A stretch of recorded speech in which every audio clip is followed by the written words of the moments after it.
यीशु मसीह के पवित्र नाम से आप सभी का फिर एक बार स्वागत करते हैं। आज हम मीका रचित सुसमाचार उसका 4था अध्याय देखेंगे। इस वचन में जाने से पहले आइए हम अपने सरों को झुकाएं और परमेश्वर की ओर देखें। हमारे स्वर्गीय पिता, हम आपको धन्यवाद देते हैं आज के दिन के लिए।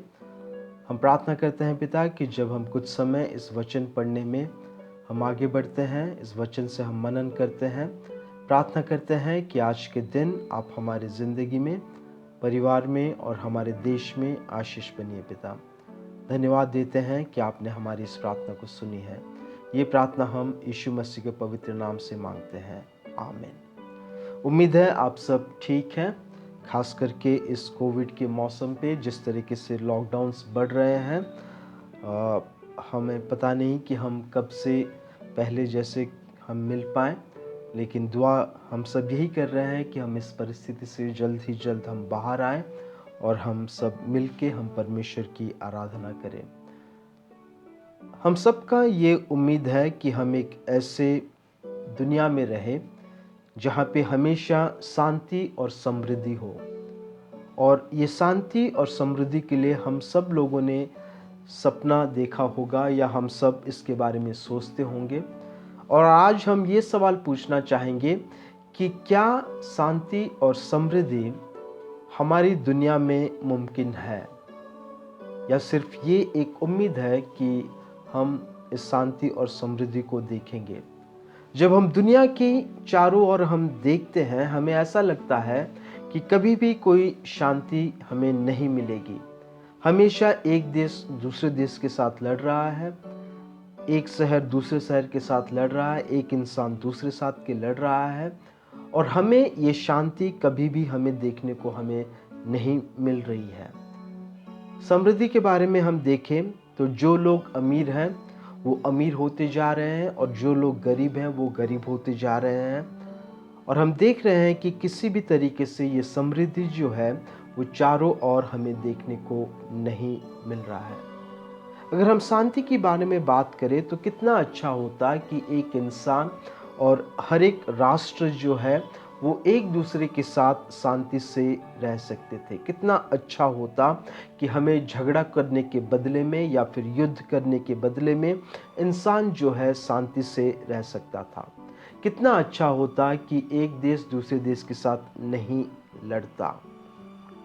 अगर सही में अगर शांति होती तो हमें किसी को आर्मी ट्रेनिंग के लिए हमें भेजने की ज़रूरत नहीं होती। अगर शांति होती तो कोई भी पुलिस स्टेशन या फिर कोई भी कोर्ट होना ज़रूरी नहीं होता। दूसरी चीज़ है समृद्धि। हम एक ऐसी दुनिया में रहते हैं जहाँ पे ज़्यादातर इंसान जो है वो गरीब है। हम एक ऐसी दुनिया में रहते हैं जहाँ पे लोगों को खाने के लिए खाना नहीं मिलता है, रहने के लिए जगह नहीं मिलती है और पहनने के लिए कपड़ा नहीं मिलती है। जबकि हम में से बहुत सारे लोग ऐसे होंगे जबकि हमारे पास कम से कम ये 3 चीज़ें हैं, लेकिन लाखों लाखों लोग ऐसे हैं जिनके पास ये सारी चीज़ नहीं है। कितना अच्छा होता कि हम सब के पास खूब होते और हम एकदम समृद्धि से हम रहते। शांति और समृद्धि जो है, पीस और प्रॉस्पेरिटी जो है, हम सोचते हैं कि क्या ये कैसा कभी हमारी ज़िंदगी में हो सकता है, या फिर क्या ऐसा एक वक्त आएगा जहाँ पे हम सब शांति और समृद्धि से हम रह सकते हैं। हम शांति और समृद्धि को लाने के लिए हम एक दूसरों के साथ हम बातें करते हैं ये सोच के कि शांति और समृद्धि आएगी, लेकिन हम झगड़ा हो जाता है या झगड़े पे हम तुल आते हैं। कुछ लोगों का ये मानना है कि शांति और समृद्धि हमारी ज़िंदगी में तभी आ सकती है अगर हम स्वेच्छा से दूसरों की मदद करें। कुछ लोगों का ये मानना है कि नहीं, हमें स्वेच्छा से नहीं बल्कि हमें ये लागू करना होगा कि हर एक इंसान शांति और समृद्धि से जीने के लिए हम सबको एक नियम बनानी होगी, और उस नियम के तौर पे हमें आगे जाना होगा। तो हम शांति और समृद्धि को पाने के लिए हम झगड़ते हैं, हम शांति और समृद्धि को पाने के लिए हम एक देश से दूसरे देश के साथ हम लड़ते हैं, और इसी दौरान जो है शांति और समृद्धि को हम खो जाते हैं। बहुत लोगों का ये मानना है कि कितना अच्छा होता अगर शांति और समृद्धि हम सबकी ज़िंदगी में होती।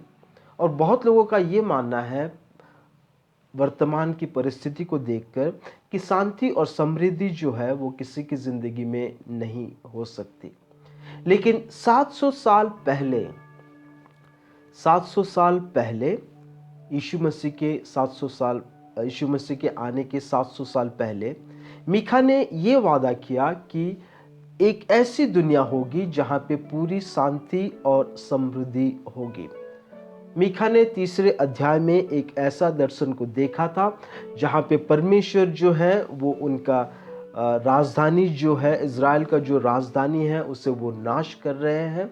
और उस तरीके के दर्शन को देखने के बाद किसी को भी उदास होना ये मुमकिन सी चीज़ है। मान लीजिए कि आपने एक सपना देखा और उस सपना जो है वो बहुत ही खतरनाक है, या वो सपना जो है आपको बहुत ही डरने वाली सपना है, तो होता यह है कि हम उससे उदास हो जाते हैं। लेकिन मीखा चौथा अध्याय में हम ये देखते हैं कि परमेश्वर ने क्या किया। परमेश्वर ने ये कहा कि आने वाले दिनों में दुनिया में शांति और समृद्धि होगी। आने वाले वक्त पे, इसका मतलब परमेश्वर ने भविष्यवाणी दी मीखा को कि आने वाले वक्त पे शांति और समृद्धि जो है भविष्य में हमें जरूर होगा। और जब हम भविष्य के बारे में सोचते हैं तो हम भविष्य के बारे में कभी भी कुछ नहीं कह सकते। हम अपने अतीत के बारे में या वर्तमान के बारे में हम कह सकते हैं, हमारी जो लिमिटेड सोच है, लेकिन हम कोई भी नहीं कह सकता कि अगले क्रिसमस में क्या होगा या फिर अगले नवंबर महीने में कैसा परिस्थिति होगा। क्या होने वाला है किसी को पता नहीं है। और भविष्यवाणी जो है वो एक आश्चर्य काम है और परमेश्वर ही जानते हैं हमारा भविष्य क्या होने वाला है। और परमेश्वर ने मीखा को उन्होंने ये कहा कि आने वाले दिनों में शांति और समृद्धि होगी और सब लोग जो हैं वो सियोन के पर्वत की ओर वो जाएंगे। क्यों? उस वक्त हर एक इंसान सोचने लगेगा और समझने लगेगा और जानने लगेगा कि अभी तक वो खुद कायदे कानून वो बना रहा था, लेकिन एक वक्त आएगा जहां पे वो ये कहेगा कि हमारे कायदे कानून अब काम नहीं हो रहे हैं। परमेश्वर अब आपके कायदे कानून क्या है? ना ही वो परमेश्वर से वो पूछेंगे, वो कहेंगे कि परमेश्वर आप हमें जो कायदे कानून आप हमें देते हैं उनका हम पालन करने के लिए हम तैयार हैं। और परमेश्वर इसी चीज को, जब उन्होंने दुनिया बनाई, इसी चीज को वो सुनने के लिए तैयार है। हम सब इतना घमंडी हैं कि हम अपने अपने कायदे कानून बनाते हैं।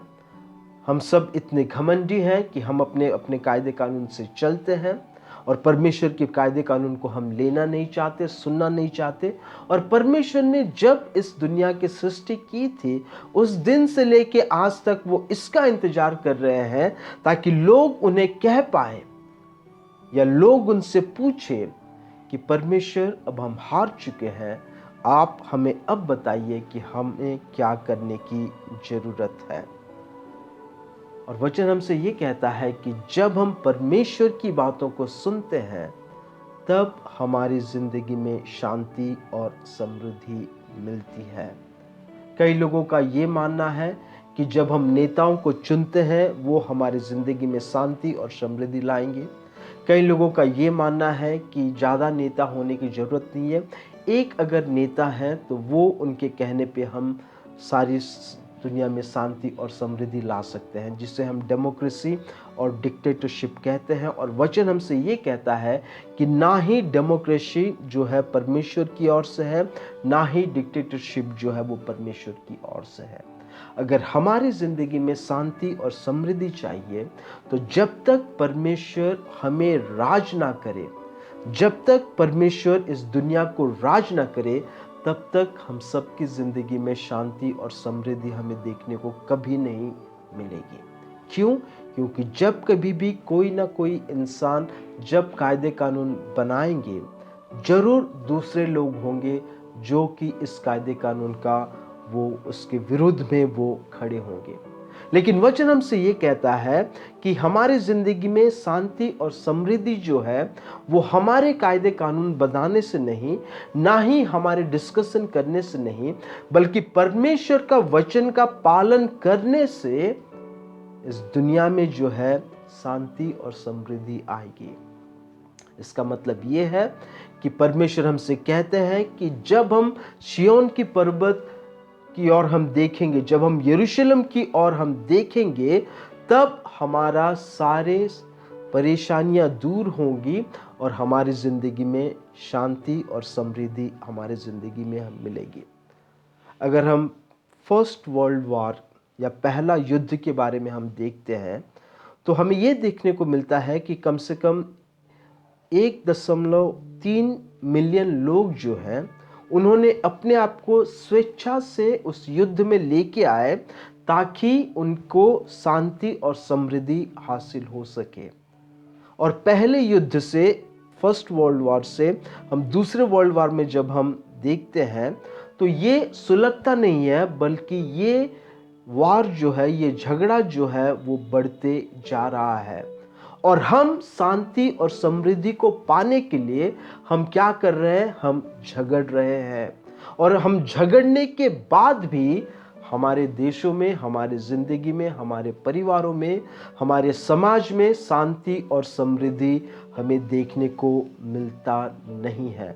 लेकिन परमेश्वर ने मीका को यह दर्शन दिया और उन्होंने ये कहा कि आने वाले दिनों में जब लोग परमेश्वर की ओर मुड़ेंगे, जब लोग परमेश्वर की बातों को मानने लगेंगे, जब लोग यरूशलेम की ओर देखने लगेंगे, तब परमेश्वर ने हमसे वादा किया है कि वो हमारी जिंदगी में शांति और समृद्धि देंगे। ना ही वो शांति और समृद्धि देंगे, लेकिन वचन हमसे ये कहता है कि कोई भी युद्ध नहीं होगा, हर एक परिवार अपने अपने घर में शांति से रहेगा। समाज में कोई भी अन्याय, अत्याचार हमें देखने को नहीं मिलेगा। कोई भी देश दूसरे देश के साथ लड़ेगा नहीं, कोई भी रिश्तेदार दूसरे रिश्तेदार के साथ लड़ेगा नहीं, कोई भी समाज के लोग किसी भी तरीके की मुसीबत में आके एक दूसरे से लड़ेंगे नहीं। युद्ध जो है वो खत्म होगा कब? जब सारे देश मिलकर यरूशलेम की ओर देखेंगे। इसका मतलब ये है कि जितने लोगों को मिलिट्री कैंप में जाते हैं या आर्मी में भर्ती होते हैं, ये सारे चीजें वचन के अनुसार ये सारे चीजें बंद हो जाएंगे। हमारे बॉर्डर में जितने भी नौजवान सैनिक के रूप से हमारे देश के लिए सेवा कर रहे हैं, उनकी कोई भी जरूरत नहीं होगी। क्यों? क्योंकि वचन हमसे ये कहता है कि आने वाले दिनों में परमेश्वर ने हमें इस शांति और समृद्धि का उन्होंने वादा किया है। और ये वादा तब पूरा होगा जब सारे देश के लोग मिलकर इज़राइल की ओर देखेंगे। जब इज़राइल की ओर देखेंगे तब उनकी जिंदगी में शांति और समृद्धि उन्हें देखने को मिलेगी। और जब तक हम परमेश्वर के नजदीक नहीं जाएंगे, जब तक हम परमेश्वर के बारे में उनकी बातों को नहीं सोचेंगे, वचन हमसे ये कहता है कि हमारे देशों में कभी भी शांति और समृद्धि नहीं मिलेगी। मीका को परमेश्वर ने यीशु मसीह के जन्म होने के 700 साल पहले कहा था, लेकिन क्या ये भविष्यवाणी पूरी हो सकती है? क्या सबूत है कि ये भविष्यवाणी जो है वो पूरी होगी? और ये सबूत जो है, जो यीशु मसीह के ऊपर विश्वास नहीं रखते हैं, उनके लिए साबित करना मुश्किल होगा। लेकिन जो यीशु मसीह के ऊपर विश्वास रखते हैं, उनके लिए साबित हम ये कह के कहेंगे कि परमेश्वर की जुबान से परमेश्वर ने खुद कहा है कि आने वाले समय में शांति और समृद्धि हमें देखने को मिलेगी। परमेश्वर ने खुद वादा किया है कि शांति और समृद्धि जो है वो हमें देखने को मिलेगी। अगर हमने परमेश्वर से वादों के लिए पूरा करने के लिए अगर हमने प्रार्थना किया था, अगर हमने परमेश्वर को चंगाई देने के लिए, हमारी ज़रूरतों को पूरी करने के लिए, हमारे खालेपन में, हमारे परेशानी में अगर हमने परमेश्वर का स्वागत किया था, अगर परमेश्वर ने हमारी प्रार्थना सुनकर उन प्रार्थनाओं का जवाब दिया था, तो वही परमेश्वर का कहना ये है कि आने वाले दिनों में इस दुनिया में जरूर शांति और समृद्धि हमें देखने को मिलेगी। और जब परमेश्वर ने एक वादा किया है, जब परमेश्वर ने उस वादे को भविष्यवाणी के ऊपर से कहे हैं, तो वो वादा जरूर पूरा होगा। इंसान जो है वो एक घमंडी है और कई बार वो हार चुका है शांति और समृद्धि को लाने के लिए। लेकिन वचन हमसे ये कहता है कि जब हम परमेश्वर की ओर, जब हम यरूशलेम की ओर जब हम मुड़ते हैं, तो परमेश्वर क्या करता है? परमेश्वर हमारे जिंदगी में शांति और समृद्धि को लाने का उन्होंने वादा किया है। लेकिन परमेश्वर के साथ साथ परमेश्वर के लोग भी जुड़े हुए हैं, और परमेश्वर के लोग इज़राइल जो है आज परमेश्वर को उन्हीं के देश में परमेश्वर को मान नहीं रहा है। उनकी बातों को इज़राइल के लोग सुन नहीं रहे हैं। और वचन हमसे ये कहता है कि एक दिन ऐसा आएगा जहां पे वो उनकी बातों को सुनेंगे। और वो दिन कब होगा? जब वो यीशु मसीह के साथ मिलेंगे। पौलुस जो था वो एक यहूदी था। पौलुस जो था पुराने नियम के सारे कायदे कानून को वो जानता था।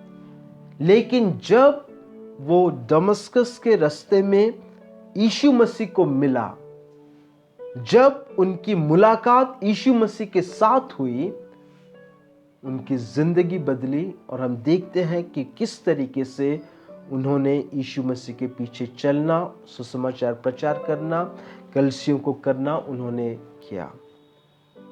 और वचन हमसे यही कहता है कि जब एक यहूदी यीशु मसीह के साथ मिलता है, जब वो यीशु मसीह का दर्शन पाता है, जब वो यीशु मसीह के संगति में आएगा, तब वो मसीह को जानने लगेगा। यहूदी लोग वो थे जिन्होंने यीशु मसीह को सूली पे चढ़ाकर उन्होंने उनकी जान ली। यहूदी लोग वो थे जिन्होंने यीशु मसीह को ठुकराया। और इस क्रिसमस में हम ये याद रखें कि परमेश्वर ने उन्हें एक राजा दिया। ज्ञानी लोग आके ये पूछने लगे, हमें उनसे मिलना है। किससे मिलना है? कि हम उस राजा से मिलने चाहते हैं। लेकिन किंग हेरोद ने ये कहा कि इज़राइल का राजा जो है वो मैं हूं। लेकिन पिलात ने ये कहा कि ये यीशु मसीह जो है वो यहूदियों का राजा है। जब यीशु मसीह पहली बार आए थे, तब इज़राइल के लोगों ने उन्हें ठुकराया था। लेकिन जब वो दूसरी बार मिलतेंगे, तब वो उन्हें अपनाएंगे। और वचन हमसे ये कहता है कि अगर हमें क्रिसमस को अगर हमें अच्छे से मनाना है, तो केवल हमें परमेश्वर को जानना जरूरी नहीं, बल्कि परमेश्वर के लोगों को भी जानना जरूरी है। इज़राइल जो है परमेश्वर की आंखों की जो है, दे आर सो वैल्यूएबल। वचन हमसे ये कहता है कि पंखियों के जो आईबॉल्स जो हैं, वो इज़राइल के लोग परमेश्वर के सामने उस तरीके से हैं। अगर हमें क्रिसमस मनाना है, तो हम अपने केवल परमेश्वर के साथ ही नहीं मना सकते, लेकिन हमें परमेश्वर की लोगों की भी ज़रूरत है। और हमें इज़राइल को भी हमें याद रखना है। इज़राइल के जो ज्ञानी हैं उनके लिए उनको याद रखना नहीं, बल्कि इज़राइल के जो परमेश्वर हैं, हमें उनको याद रखने की ज़रूरत है। और वचन हमसे ये कहता है कि आने वाले दिनों में सारे देश मिलकर इस इज़राइल के लोगों के ऊपर हमला करेंगे। वचन हमसे ये कहता है कि आने वाले दिनों में जो है इज़राइल जो है और बुरी मार्ग से वो जाएगा और कठिनाइयों का उसे सामना करना पड़ेगा।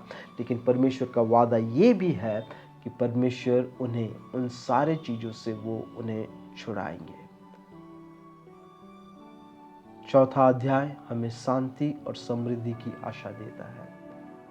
हमारी ज़िंदगी में जो भी कठिनाइयाँ हैं, जो भी परिस्थितियाँ हैं, वचन हमसे ये कहता है कि आने वाले दिनों में हमारे देश में, हमारी दुनिया में शांति और समृद्धि जरूर होगी। और तब होगी जब सारे दुनिया के लोग इज़राइल के परमेश्वर की ओर मुड़ेंगे। जब वो लोग कहेंगे कि अब हम हार चुके हैं, हम अपने ताकत से हम कुछ भी नहीं कर सकते। जब तक हम इन चीज़ों को हम समझ ना जाए, जब तक हम इन चीज़ों को हम अच्छे तरीके से ध्यान में ना लाएं, तब तक हमारी ज़िंदगी में शांति और समृद्धि, हमारे परिवार में, देशों में, कहीं पे भी हमें पूरी तरीके से देखने को नहीं मिलेगा। लेकिन परमेश्वर ने मीका को ये वादा दिया, ये भविष्यवाणी दी कि आने वाले दिनों में हमारी ज़िंदगी में परमेश्वर शांति और समृद्धि को वो जरूर देंगे।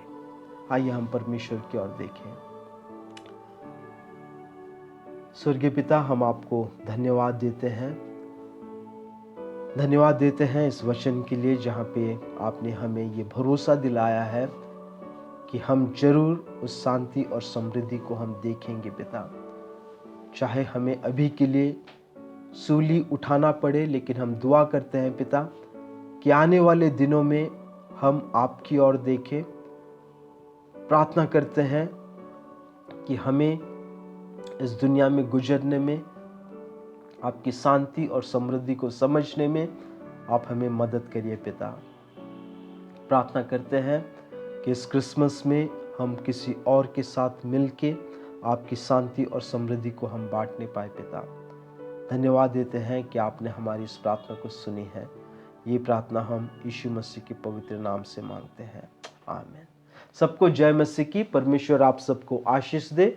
नवंबर 30 तारीख को हमने क्रिसमस गिव अवे का हमने समय रखा है। अगर आप आ सकते हैं तो आपसे हम दरख्वास्त करते हैं कि आप ज़रूर आइए और लोगों को दूसरे के साथ मिलके हम क्रिसमस की हम समय को हम बिताएंगे। सबको धन्यवाद। अगले संडे हम फिर मिलेंगे। परमेश्वर आप सबको आशीष दे। धन्यवाद।